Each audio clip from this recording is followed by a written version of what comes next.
మకరం వారికి గనక చూసుకుంటే గురువు 6వ భావంలో ఉండేటువంటి గురువు షష్టమ స్థానం నుంచి సప్తమంలోకి వస్తున్నాడు. ఎప్పుడైతే ఉచ్చ స్థానంలోకి వస్తున్నాడో గురువు ప్రధానంగా ఇక్కడ మీకు కలిగే ఫలితాలు ఏమిటి? ఆ ఉచ్చ స్థానంలో ఉండే గురువు సప్తమం నుంచి అష్టమంలోకి కేతువుతో కలుస్తున్నాడు. ఎప్పటి నుంచి? నవంబర్ 1 నుంచి 25వ తేదీ మధ్యలో కేతువుతో కలుస్తున్నాడు. కాబట్టి ఈ 25 రోజుల పాటు అక్కడ కలిసి ఉంటూ అక్కడ దాదాపుగా సింహరాశిలో 45 రోజుల పాటు ఉంటాడు. కాబట్టి ఈ యొక్క విషయాలు వీటి మూలంగా కలిగే ఫలితాలు ఏమిటి అనేటువంటి విషయాలు చెప్తుంది. నేనైనప్పటికీ చెప్పిస్తుంది సాక్షాత్ లలిత అమ్మవారిగా భావిస్తూ ఆ లలితాంబిక అమ్మవారి యొక్క అనుగ్రహం మీకు పరిపూర్ణంగా కలగాలని మనస్ఫూర్తిగా కోరుకుంటూ, ఇక్కడ మకరం వారికి ఏంటంటే 6లో ఉండే గురువు సప్తమంలోకి వస్తున్నందుకు ఒక రకంగా వివాహము, సామాజికమైనటువంటి విషయాల్లోని మరియు పార్ట్నర్షిప్ సంబంధించిన విషయంలో అనుకూలతను ఇస్తాడు. ఇక్కడ గుర్తుపెట్టుకోండి, అనుకూలత ఉంటుంది. అదేవిధంగా ఎప్పుడైతే 3వ భావంలో ఉండే శని మీద గురువు దృష్టి ఉంటుందో కొంచెం గతంలో ఏవైతే మీరు పలానా పార్ట్నర్షిప్ అనో లేకపోతే పలానా అగ్రిమెంట్ చేసుకోవాలనో లేనట్లయితే వివాహ సంబంధించిన విషయాలు చూడండి, కొన్ని మనం చూస్తూ ఉంటాం. ఎలా అంటే ఈ వివాహం కోసం చేసే ప్రయత్నాల్లో ప్రధానంగా ఏంటంటే ఈ నిశ్చితార్థం అనుకోండి, అగ్రిమెంట్స్ అనుకోండి, ఇటువంటి విషయాలలో కొంత గతంలో అగ్రిమెంట్ చేసుకొని క్యాన్సిల్ అయినా కూడా కొంచెం ముందుకు కదలడానికి ఆస్కారం పెరుగుతుంది. అయితే అష్టమంలో ఉండేటువంటి కేతువు దగ్గరికి గురువు వస్తున్నాడు కాబట్టి నవంబర్ 1వ తేదీ నుంచి తాతగారి ఆస్తి విషయంలో లేకపోతే కొన్ని ఇన్సూరెన్సెస్ రావాల్సిన ధనం ఆగిపోయినటువంటి విషయాల్లోని కొన్ని రీసెర్చెస్ చేస్తుంటాం. అకల్ట్ రిలేటెడ్ రీసెర్చెస్ లేకపోతే మెడికల్ రిలేటెడ్ రీసెర్చెస్లు ఏవైతే ఉన్నాయో ఆ యొక్క రీసెర్చ్ రిలేటెడ్ సంబంధించిన కొంతవరకు అనుకూలతను ఇస్తాడు. అయితే ఎప్పుడైతే గురువు సింహంలోకి వెళ్తాడో కొంచెం నవంబర్ నుంచి మీరు ఏదైనా ప్రాపర్టీ తీసుకోవడానికి కానీ లేకపోతే గతంలో బ్లాక్లో అంటే కొన్నిసార్లు చూడండి తండ్రితో తాతతో కొంత తాతగారు ఆస్తి ప్రధానంగా, ఎందుకంటే అష్టమంలో ఉండే కేతువు తాతగారు ఆస్తిని సూచిస్తూ ఉంటాడు. మనకి మకరం నుంచి అష్టమ స్థానం అనేటువంటిది.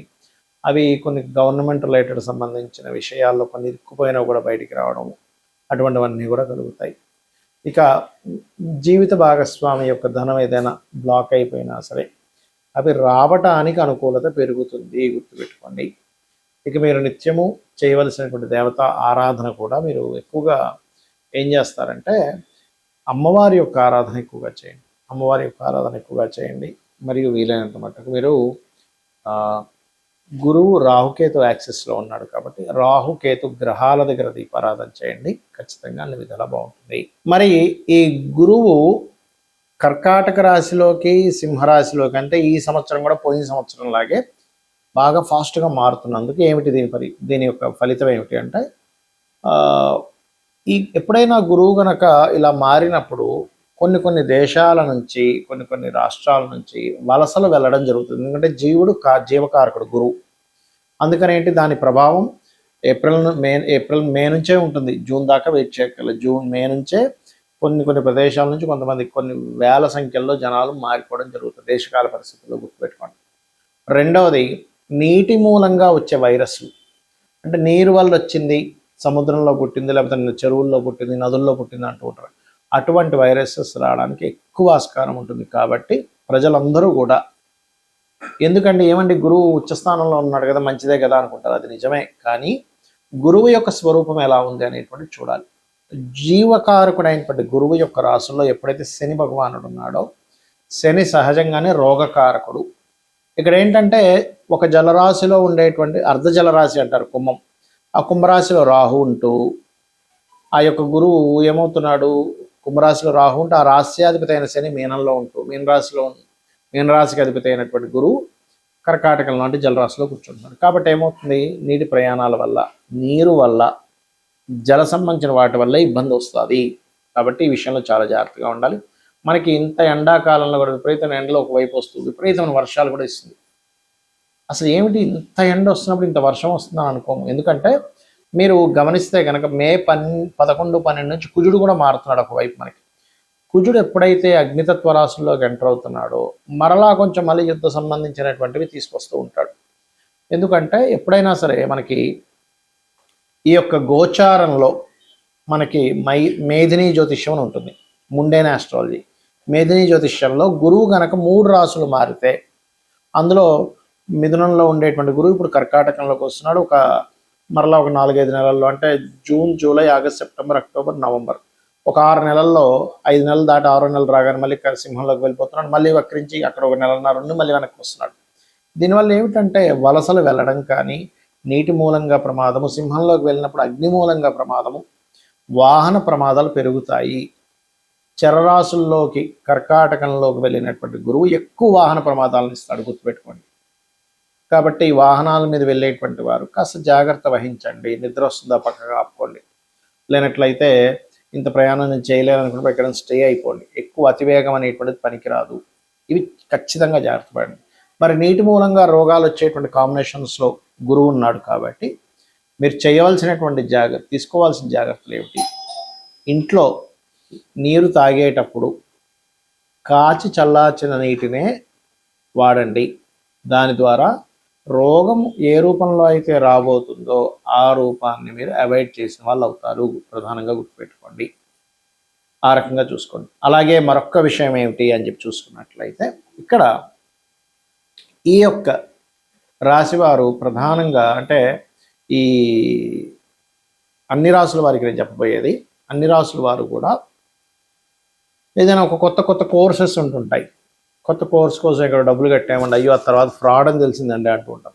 కాబట్టి ఏంటి, ఈ ఆన్లైన్ మోసాలు పెరగడం మీరు గమనిస్తే కనుక, ఈ గురువు కర్కాటకంలో ఉన్నప్పుడు దొంగ బంగారం బయటపడుతూ ఉంటుంది. అయ్యో ఇదంతా ఫ్రాడ్ అంట, అయ్యో మనం ఇలా అనుకున్నాము. ఎందుకంటే రేట్లు పెరగడం తరగడం అనేది సంవత్సరం అంతా ఉంటుందని చెప్పాను నేను. విపరీతంగా పెరుగుతుంది, మళ్ళీ తగ్గిపోతూ ఉంటుంది.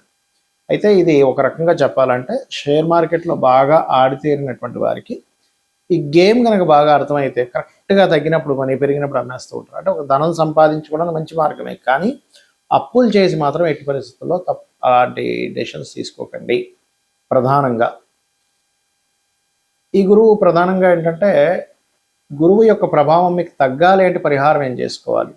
ఇక్కడ గురువు యొక్క ప్రభావాన్ని నెగటివ్ వైపు తీసుకెళ్లేటువంటి గ్రహాలు శని, రాహువులు అయ్యారు. కాబట్టి శనికి, రాహుకి ప్రధానంగా దీపారాధన చేయండి.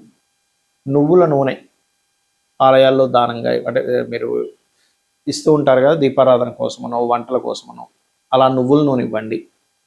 నువ్వులతో చేసినటువంటి 4 ఉండలు లాంటివి మనకి తయారు చేసి అమ్మవారి దగ్గర పెట్టి దాన్ని ప్రసాదంగా తీసుకోవచ్చు. లేదా నువ్వుల ఉండలు, ఎన్నో ఉండలు తయారు చేసి వాటిని ఎక్కడైనా ఆలయంలో వచ్చి స్త్రీలకు పంచిపెట్టకూడదు. ఎందుకంటే ఎవరైనా ప్రెగ్నెన్సీతో ఉన్న స్త్రీ కనుక నువ్వులు ఉండ తిన్నట్లయితే ప్రెగ్నెన్సీ విచ్ఛిన్నం అవుతుంది. కాబట్టి అలా వారికి మాత్రం పంచిపెట్టకండి దయచేసి.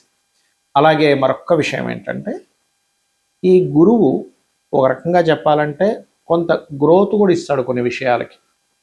విద్యారంగం సంబంధించిన విషయంలో గ్రోత్ అనుకోండి, లేనట్లయితే కొన్ని అంశాల్లో మంచి గ్రోత్ అనేటువంటిది జరుగుతుంది.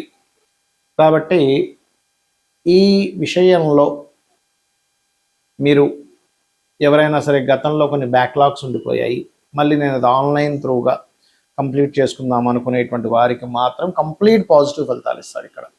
కాకపోతే కాస్త అధిక వర్షాలు, అధిక జలము, సునామీలు లాంటివి రావడం, నదులు ఆనకట్టలు కొన్ని కట్టవడం, తెగడం, ఒక్కోసారి మనం చూడండి విపరీతమైన వర్షం వల్ల ఆ మధ్య ఒకసారి విజయవాడలో ఒక రకమైన వర్షపాతం వచ్చేసింది.